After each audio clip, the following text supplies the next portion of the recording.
Pre-colonial African societies, they didn't just have minor cultural variations. They had completely distinct views of cosmology, of history, and of identity. It costs money to be part of the AU. And it is not clear what the advantages are. The AU is not even it's an intergovernmental organization. Its directives are not legally binding. Unlike the EU, the developments that happen in Pan Africa were not so different from developments outside of Africa. The statistics that said over 1,100 men and women were lynched by racist mobs in America. Pan-Africanism essentially is a diasporic ideology. Olodumare gave Obatala, one of the sky gods, he gave him, I think it's a hymn. I hope the feminists will not get me for this, but I think it's a hymn. We can agree that it's it's a hymn. Welcome to the Uncharted Curriculum.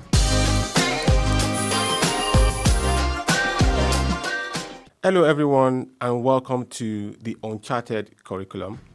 I am Olanrewaju Peace Ajidagba and I'll be your host. So the Uncharted Curriculum, continuous collection of video essays about our human universe. So I write this blog at olanrewaju.ajidagba.blog and I mostly write about topics that interest me. So topics like history, politics, economics, the natural sciences, and literature. So if you have time, please check out my blog at olanrewaju.ajidagba.blog and let me know what you think in the comments. The podcast really is an extension of my blog. So what I do most on the podcast is that I will discuss some of the ideas that I've written about extensively on my blog. And the podcast really is just my way of sort of like fleshing out some of my thinking around these ideas. And my writing on the blog is much more structured than the podcast. But on the podcast, I'm afraid sometimes I might lose my thoughts. I might sort of like try to grapple with an idea. So I hope you can bear with me. The episodes will come in monthly and I'll be discussing, like I said, mostly the ideas that I've written on my blog. So I wrote an article on my blog about Pan-Africanism. The title of the article is that Pan-Africanism has run its course. And so that's what the topic of the podcast will be today, the fact that Pan-Africanism has run its course. So I'll be setting out why I believe strongly that Pan-Africanism, its foundations is deeply flawed, and I think that the idea really at this point is not workable. It should be discarded, really. The bulk of the arguments I'll be making today will revolve around these points. So if you want to learn more about this, like I said, in a structured format, I've already written the article on my blog and you can check it out. So essentially, most Africans are aware about the ideology of Pan-Africanism. I think it's one of those things that you hear about. Obviously, most people might not have an in-depth understanding of the core tenets of the ideology, but I think they have one or two ideas of what it means. But on the podcast, I'll try to explain what I think Pan-Africanism is, the history of it, how it has evolved over time, why I think it is deeply flawed, and also why I believe that Africa's prosperity and future will not be Pan-Africanism and should not be Pan-African. Sort of reference my article and just read my introductory paragraph to sort of set the context for the podcast. So the introductory paragraph to my article says that it is possible to sympathize with the context that birthed an idea, even while criticizing the inherent flaws. This remains the central reason behind the malleability of most influential ideas. For when the problem persists, the core tenet endures, even as bits and pieces change form. This is the story of Pan-Africanism and its continued hold on the imagination of Africa's intellectual, political, and economic elite. Pan-Africanism reflects the struggle of Western educated Africans to understand their continent's place in the world. Its weaknesses mirror their anxieties and inability to envision a return to Africa's pre-colonial past, while simultaneously resenting European imperialism for robbing them of the power to shape the continent's future. This paradox has remained as Pan-Africanism evolved from the transatlantic slavery era in the 18th century to the anti-colonial struggle following the end of World War II. So essentially, I have read that introductory paragraph just to sort of set out the stall for my argument and to sort of introduce, the beginnings of Pan-Africanism. And broadly, the beginnings of Pan-Africanism, before the First World War especially, lies with the transatlantic slave trade. And so, the transatlantic slave trade is integral to the intellectual developments of Pan-Africanism. And what I'll be doing, I think, in the next couple of minutes is to talk about sort of like the people I'll call the early Pan-African thinkers, the people that sort of developed the idea. And so I'll be talking about mostly about Edward Blyden, Marcus Garvey, and E.B. Du Bois, just, a couple of people in a lot of detail because obviously I can't do all of that in the podcast. But I'll just sort of explain their views and why, they've come up with the sort of the basic ideas of Pan-Africanism. So I think the first thing to talk about, or the first thing to mention, is that Pan-Africanism essentially is a diasporic ideology. It is not an ideology that developed from indigenous pre-colonial Africa. So most of the early Pan-African thinkers, or the original Pan-African thinkers, were people that came from the African diaspora. They were African Americans, British and French, West Africa, and of course the emergent states of Liberia and Syria. British and French West Africa was in Africa, but at the time, obviously, Africa was under colonial occupation. A lot of the Pan-African thinkers of this time were Western educated in every sense. And of course, Liberia was founded by the ACS in 1830. So essentially, my basic point is that the origins of Pan-Africanism is diasporic. It is an idea that sort of developed from pre-colonial Africa. And I'll give, the reason why this didn't happen. But essentially, the early Pan-African thinkers, like I mentioned, we have important figures like Edward Blyden, Marcus Garvey, W.E.B. Du Bois. But of course, I'll focus a bit on Edward Blyden. But before I talk about Edward Blyden, the ideas of Pan-Africanism, so not Pan-Africanism, the sort of like the exact ideology, but just that idea of African independence, started with the abolitionists. So the abolitionists were groups of people that campaigned, especially in Britain, for the abolition of the transatlantic slave trade. And that brings us back to the fact that the origins of Pan-Africanism lies with the transatlantic slave trade. It was sort of like the basic origins of the debates about that African oneness or racial unity starts from the ideas of the abolitionists. We have people like Olaudah Equiano, who founded the Sons of Africa in the 1780s. He wasn't a Pan-African thinker in the sense that the basic ideas are similar. He was campaigning for sort of like planting the seeds of African independence, the intellectual seeds of African liberation, and sort of refuting biological racism and things like that. So the abolitionists, I would say, are the early Pan-African thinkers. They weren't Pan-Africanists, but their ideas were very close to what the early Pan-African thinkers sort of developed. Before the First World War, perhaps the most influential thinker or the most influential person that sort of developed the idea of Pan-Africanism was Edward Blyden. Edward Blyden came from the African diaspora. He was born, then it was known as the Danish West Indies, but now it's the US Virgin Islands. But he was born in St. Thomas. At the time of his birth, it was known as the Danish West Indies.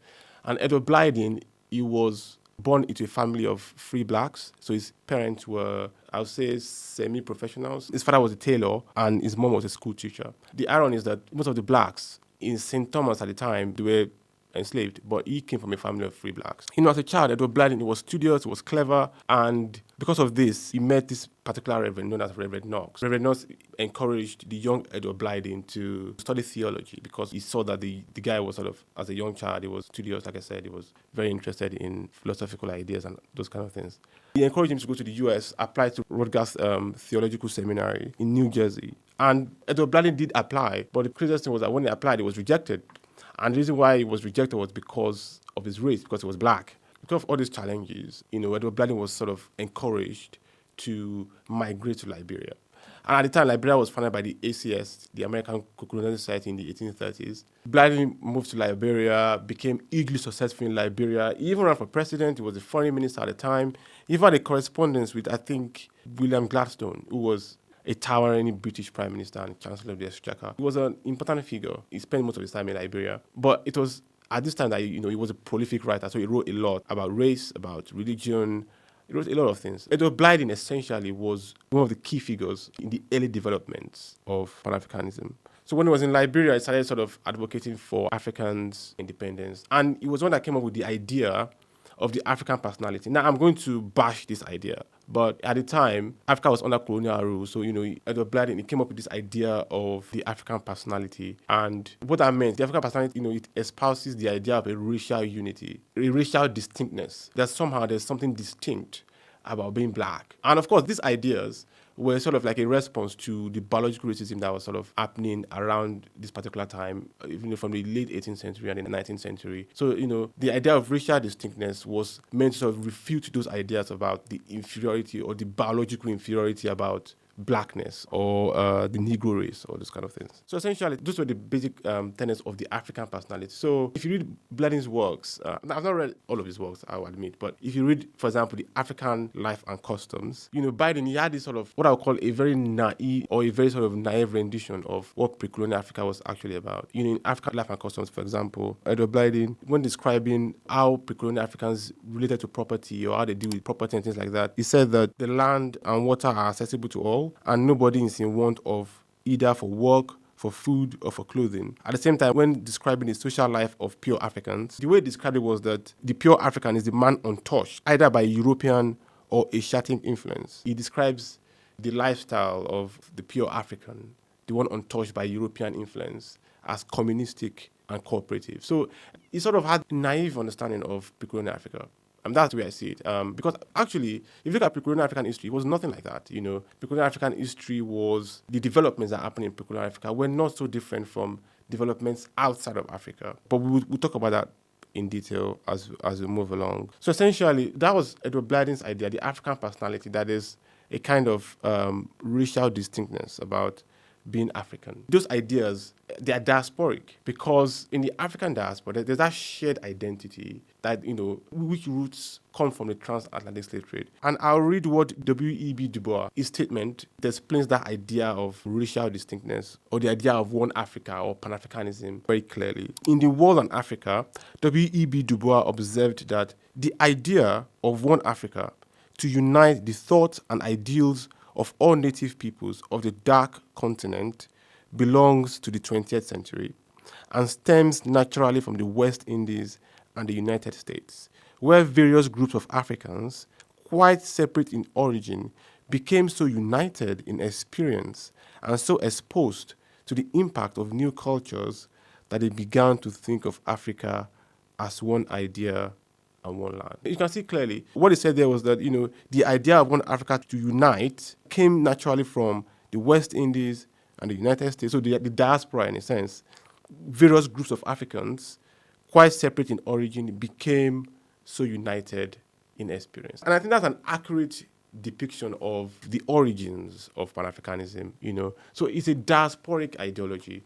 And it came from that shared experience that the African diaspora had because of the transatlantic. Indigenous Africans did not have this kind of experience, but we will get to that as we move along. So that's about Edward Blyden, really. The basic part about Edward Blyden was he formed the ideas of the African personality, the ideas of racial distinctness. Those kind of ideas sort of like gave the background or the bedrock for the development of Pan-African thought. Another important figure in the development of Pan-African thought, especially before the First World War, was Marcus Garvey. So Marcus Garvey, he lived between 1887 and 1940. He came from the Caribbean, so he came from Jamaica, and he was highly inspired by Edward Blyden, so he was influenced by Edward Blyden. And he also came from the African diaspora, like I said. He came from Jamaica in the Caribbean. And so, he founded this organization called the UNIA, that's the Universal Negro Improvement Association. Even from the name of the organization, you can tell that this is a sort of like it's about negritude, about blackness, essentially improving the lot of black people at the time. And UNIA was one of the biggest Pan-African organizations in the world. And so I'm going to read just excerpts from the manifesto of the organization, just to sort of drive home my point about the diasporic nature of early Pan-Africanism. The manifesto calls for a confederacy among the blacks. It promotes racial pride and love. It also wants to civilize the backward tribes of Africa. So essentially, you can see that there's a racial element to it. That idea of racial unity, of racial oneness, was central to the development of early Pan-Africanism. And you can see it from the manifesto of the UNIA. It wants to promote racial pride and love, confederacy among the blacks.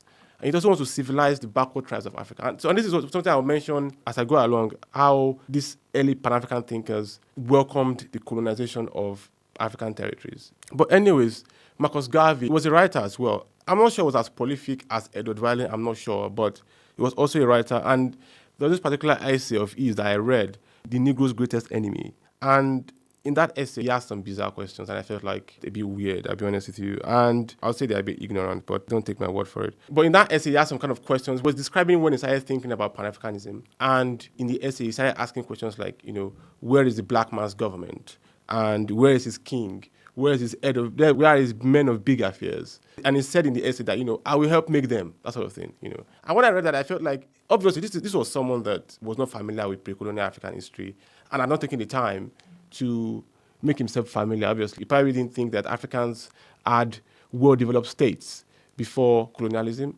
or before the advent of European colonialism and all of that. So it's one of the central quality or the central core tenet of early Pan-Africanism in the sense that they had a naive understanding of pre-colonial Africa. Maybe naive is not the word, but they had a sort of like an incomplete understanding of the history of pre-colonial Africa. Because of their shared experience from the diaspora, they believed that the future of Africa was unity. You know, the black race needed to unite to sort of combat the white colonizers and things like that. So essentially, the idea of racial unity was core to the development of early Pan-Africanism. Like I've mentioned, this idea of racial unity and the fact that the African continent should unite on the basis of race is complete nonsense because in pre-colonial Africa, race was not the metric by which people saw themselves or by which people judged themselves. I mentioned that in my article, and I think it's best if I read it. In reality, most pre-colonial African societies were far from such idealizations.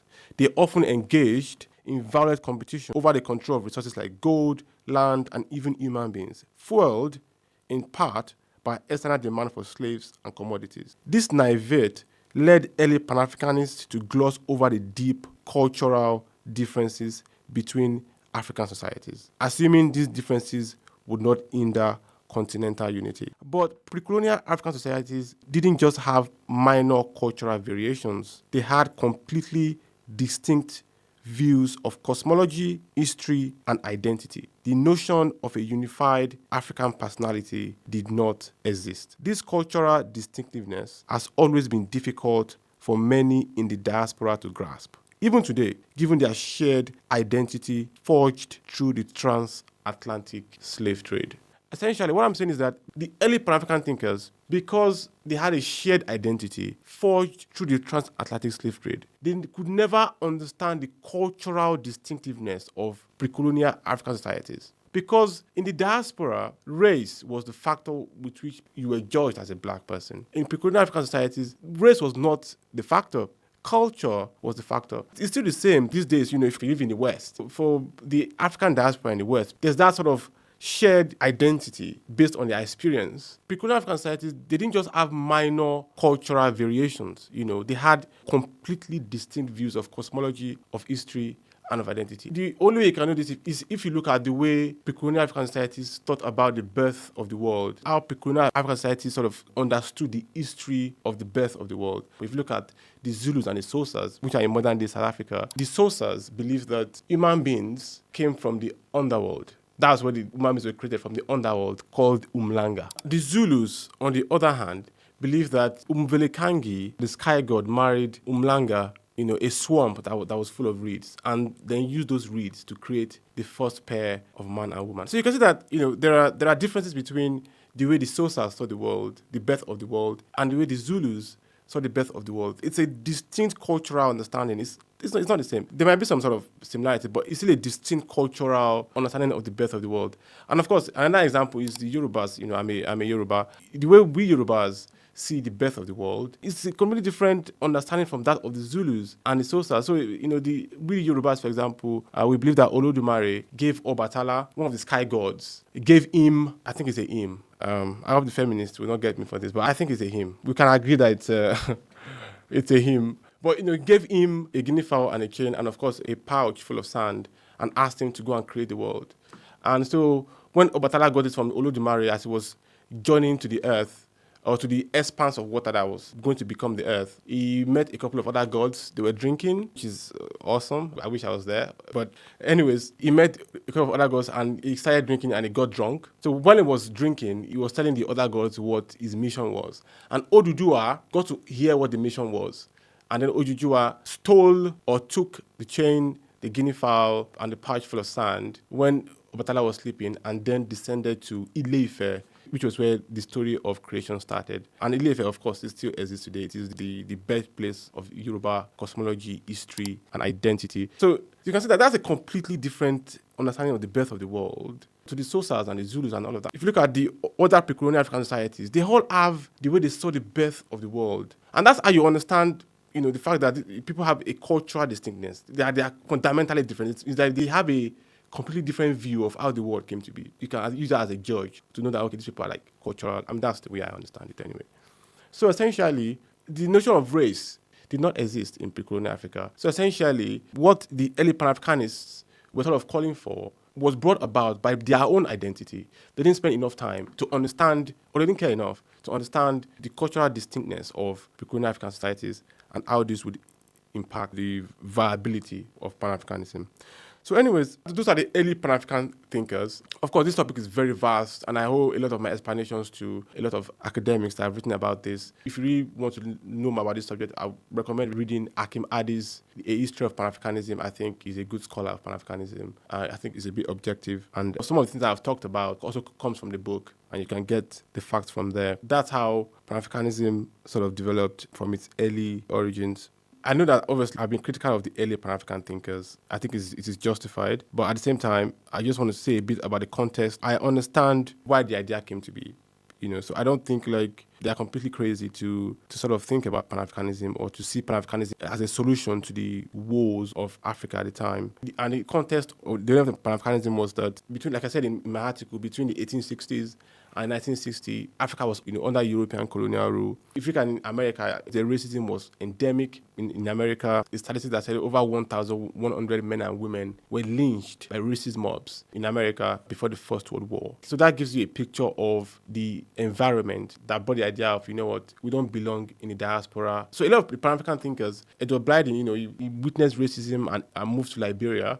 So a lot of Pan-African thinkers also believe that Africa was the sort of like the natural home of the black race, and they believe that any development that was going to sort of affect blacks worldwide was going to come from Africa. And they saw racial unity as the foundations for bringing about developments. So that's early Pan-Africanism. I'll be focusing now on the latter part of Pan-Africanism. And the way I understand it is Pan-Africanism, from 1945, from after the Second World War. I've decided I've not decided, but this is the way sort of like it has been divided. But there are, of course, connections between the two aspects of Pan-Africanism. So after 1945, the key Pan-African thinkers, people like Kwame Nkrumah, Muammar Gaddafi, Leopold Sedar Senghor, these kind of guys, they had a different conception of Pan-Africanism that was sort of highly influenced by the older figures, but was still quite different. But of course, in this particular line of, or this particular range of Pan-African thinkers, Kwame Nkrumah is undoubtedly the forceful figure, And so I'll be focusing mostly on Kwame Nkrumah, just trying to sort of like talk about his ideas of Pan-Africanism, what he believed Pan-Africanism was, and prescriptions for the development of Africa. So Kwame Nkrumah, obviously, like I said, was someone that was highly influenced by the older figures of Pan-Africanism, people like Marcus Garvey. So Kwame Nkrumah once stated in his autobiography that Marcus Garvey's philosophy and opinions profoundly shaped his worldview. Like I said, so essentially, he was influenced a lot by the early Pan-African thinkers. But there is some difference between the early Pan-African thinkers and the later Pan-African thinkers like Kwame Nkrumah. The later Pan-African thinkers like Kwame Nkrumah did not so much base their notion of African unity on race, unlike the older Pan-African thinkers. And I think that's self-evident because obviously Kwame Nkrumah did not come from the diaspora. He obviously grew up in the Gold Coast, grew up in the Gold Coast, was born under colonial rule, obviously. But, he didn't come from the African diaspora. So the idea of racial unity did not animate him, unlike the founding fathers of Pan-Africanism. And he once said this, and he sort of explained this, in an address, 1963 address at the founding of the Institute of African Studies. He said that when I speak of the African genius, I do not mean a vague brotherhood based on the criteria of color. So you can see that, obviously, race did not influence his notion of Pan-Africanism, unlike the early Pan-African thinkers. For Kwame Nkrumah, what I think mostly influenced his notion of Pan-Africanism was colonialism, and of course, this idea of a collective threat of both European and American colonialism. For Kwame Nkrumah, he saw that, he felt the major way to sort of like to combat the threats of European colonialism and, of course, American, new colonialism was to unite as a continent. Our combined strength in numbers would prove enough to combat the threats of European colonialism. Nkrumah's proposals for Pan-African Union was very, very extensive. He was a very, very sort of like, he was a forceful figure. He wanted a unified foreign policy. He wanted a collective economic strategy. And he even wanted a continental army. And he saw this essentially as safeguards against harmful external influences. At the time, because obviously Africa was still under colonial rule before the 1960s, at the time, one can understand where these ideas were coming from. One can see the rationale behind them, essentially. It doesn't mean they're right, but one can still see the rationale behind them. And, but I think that despite that, I think that the idea of advocating for a continental collective African effort to combat colonialism or to combat external influences is fundamentally wrong and misguided. And I think it also it reflects a fundamental misunderstanding of the main drivers of European imperialism. Number one, it assumes that, of course, that Europeans are united in their desire to colonize. And, of course, the biggest argument the proponents of these ideas would bring forward is the scramble for Africa. But the scramble for Africa only formalized what was already going on. There was already colonization that was already going on before the scramble for Africa. It wasn't the sign that the Europeans were united in their colonization of Africa. What is evident with history is that, there wasn't a collective European strategy to imperialism or to colonialism. Actually, colonialism and imperialism was driven by extreme competition between the European powers at the time. A lot of colonialism was driven by the rivalries, the internal rivalries in Europe. So those rivalries spilled onto the African continent, onto other parts of the world. I mean, at some point in the late 19th century, 80% of the world, of the globe, was dominated and colonized by Europe. It wasn't just Africa. And a lot of this was driven by intense rivalry, intense competition that culminated in the vast domination of African territories by European powers. So Nkrumah saying things like, we need to unite against them, does not understand the drivers of it. Because even if we were to combine, we still wouldn't be enough. And that's because of Europe's development at this time. Europe's internal military, technological, mostly every sphere was, from the Great Divergence, I'll say that Europe had a superior military, superior technology, and this, of course, enabled the vast colonization of African territory. So it wasn't just a simple divide and rule strategy, because what Nkrumah and a lot of the proponents of Pan-Africanism at this time, what they always say is that Europe was able to conquer African territories because of divide and rule. But the reality is that it wasn't just divide and rule.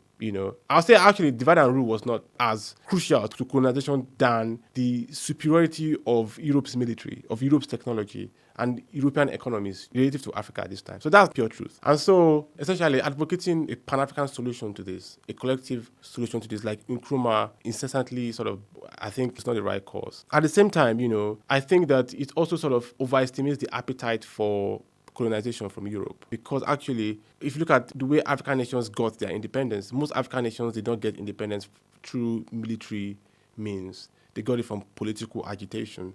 And of course, this was made possible by the fact that in the chancelleries of Europe, there were already strands of decolonization, that was already taking over the officials and all of that. This influenced, the rapid transfer of power from European powers to emerging African nations. Even in Ghana, there wasn't an insurgency or a military response to gaining independence. So essentially, what I'm saying is that the latter part of Pan-Africanism believed that continental unity was needed to fight this collective threat to Africa. It believed that the European powers, they united their mission to colonize Africa, and that they were able to colonize Africa primarily because of divide and rule. And so if we unite, we'll be able to but that thinking obviously is flawed, because even if we unite, that wouldn't solve the problem. Actually, what enabled the rapid colonization of African territories was the internal military technological superiority of European powers. Essentially, that was the basis of Nkrumah's Pan-African ideas. The history of Pan-Africanism is a very, very it's a very, very detailed topic. And,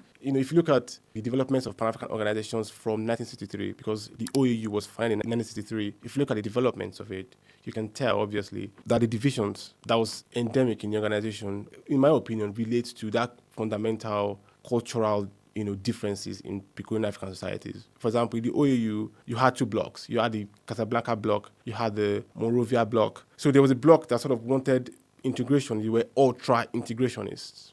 And there was another block that wanted less integration. So Nigeria was on the other side. Nigerian officials and the Nigerian government at the time believed that a political union would not be the best case for Africa. Essentially, but of course, Nkrumah wanted closer political union, closer economic union, continental and all of that. And Nigeria, another country like Liberia as well, did not want that. And I'll give an example of this. At a June 1960 conference of independent African states, a Nigerian delegate at the time warned that if anybody makes the mistake of feeling that he is a messiah who has got a mission to lead Africa, the whole purpose of Pan-Africanism will be defeated. That gives you the sense of the division, because the Nigerian officials are quite skeptical about Pan-Africanism and the fact that, we don't want a political union. We want some cooperation, we don't want a political union.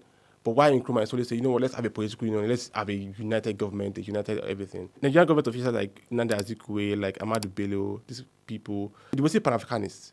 So they still believe that at some point in the future, that Pan-Africanism would, perhaps Africa can mature to the point of political union, but they still believe that it's not time yet. But what I'm saying is that I don't ever believe that having a political union would work.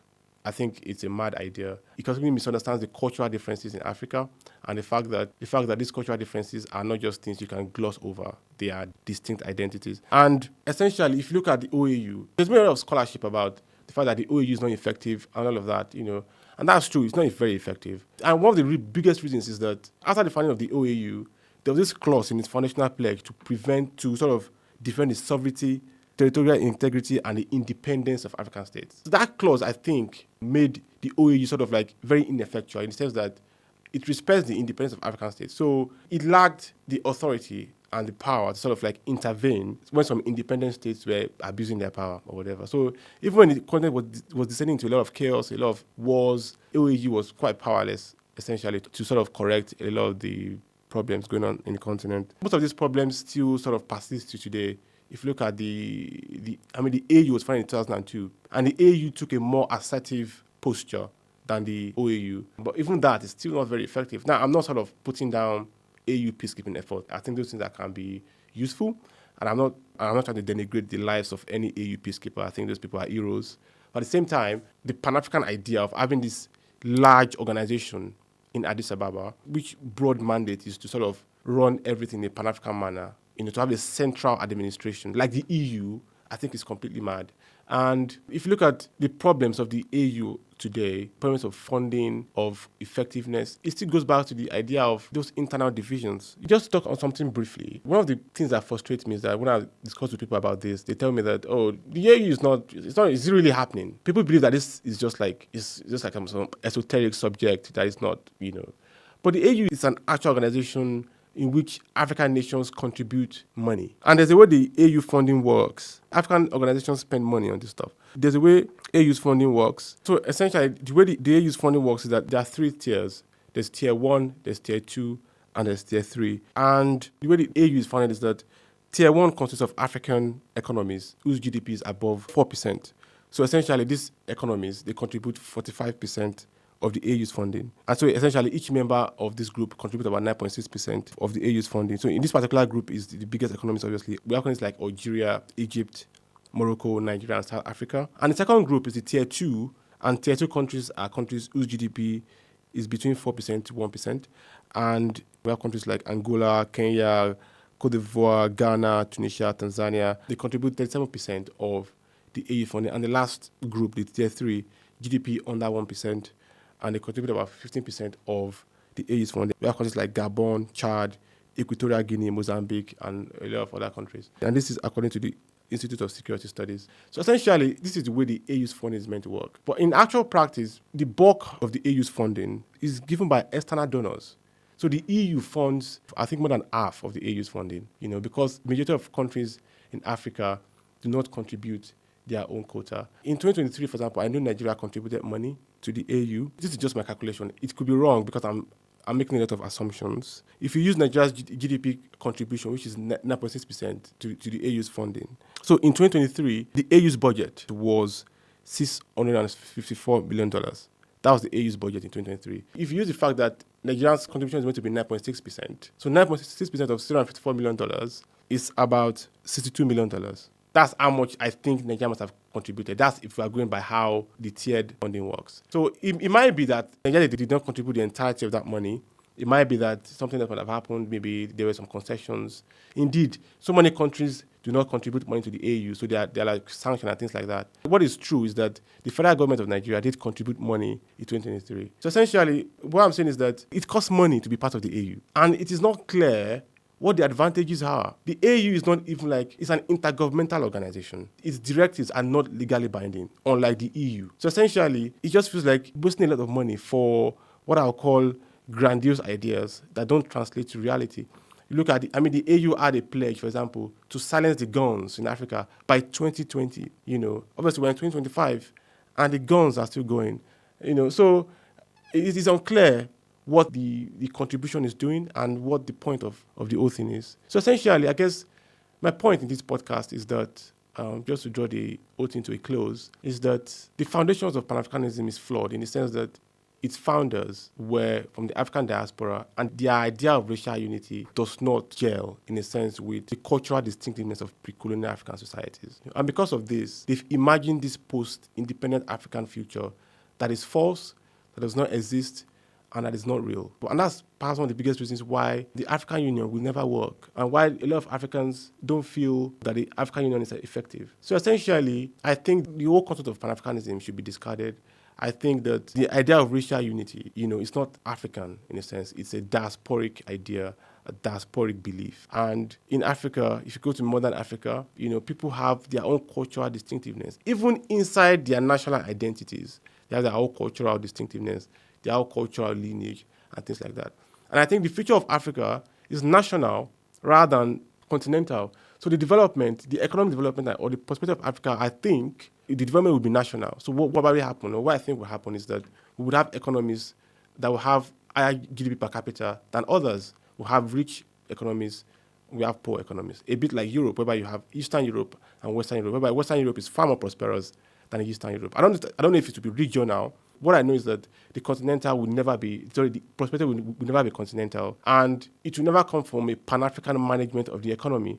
It's going to come from a sort of a national management of the economy. So essentially, I think the whole idea of Pan-Africanism and the whole idea of the AU and whatever should be discarded. But I think that I'm not saying that we can't be friendly with our neighbors. I think we can be friendly with our neighbors. I think we already are friendly with our neighbors. We participate in sports. We do all sorts of things. And I think obviously that should continue.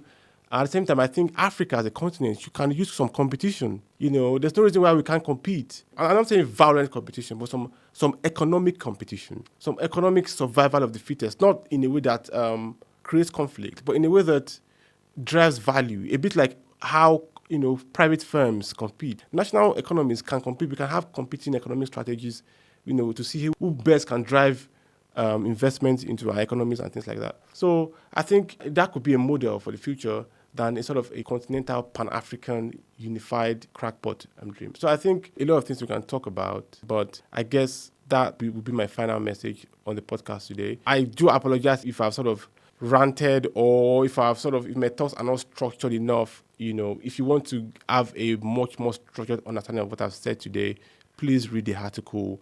And don't forget to follow the Uncharted Curriculum. I'll be releasing episodes on a monthly basis. And I want people to listen, to comment, to tell me what they think. And then we can have a conversation about these ideas. Insults are allowed as well, if that's your kind of thing. But, I think these are discussions that we can talk about and we can debate in a friendly manner. So I'll be putting out another episode next month. I cannot review the topic yet, but I can assure you that it will be a very, very interesting topic. It's also, a topic about politics, because that is one of my core interests. But the blog, of course, would expand more than politics. I will still talk about the sciences, about economics, and about literature, other things as well. If you've been able to stay with me to the end of this podcast, I really, really thank you. I appreciate you. And I hope that you'll be able to sort of see my point of view, even though you might not agree with it. And I hope that the next time the Uncharted Curriculum comes on, that you tune in. Once again, I'm Olanrewaju Peace Ajidagba. Thank you for listening.